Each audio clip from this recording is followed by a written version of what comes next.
Praten maar praten vult geen gaten. Ik zou willen weten waarom mensen ons zo haten. Praten maar praten vult geen gaten.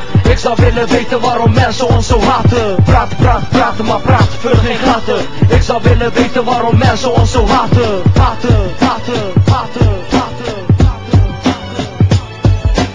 Hayat çekemeyen insanlarla dolu. Benim yolum belli, işte benim yolumun sonu. Benden nefret etmeyin, defterim size kabus oldu.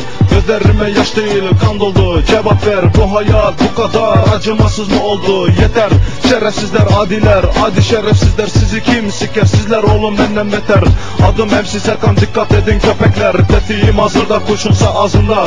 Az kaldı patlamaya, kaçacak deli karasana. 3'e kadar sayıyorum, 3'ten sonra sakın karşımda durma.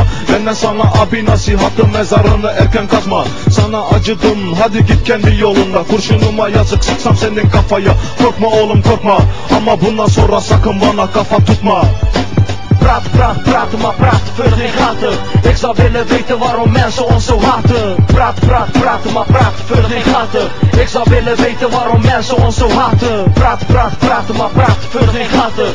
Ik zou willen weten waarom mensen ons zo haten.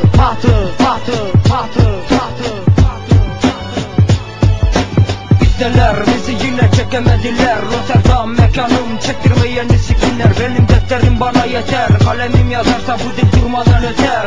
Herhangi birine yapılan dizler, boşa harcanmış olan nefesler. Tehlikeli madde dinlemez, dinledikçe devam eder. Anlamazlar işte kerizler. Praten maar praten vult geen gaten.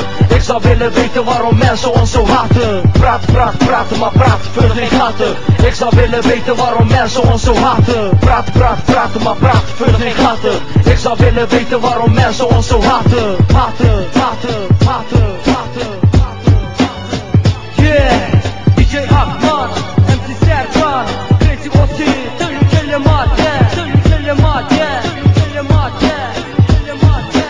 Yeah, special thanks to MC Rıfat.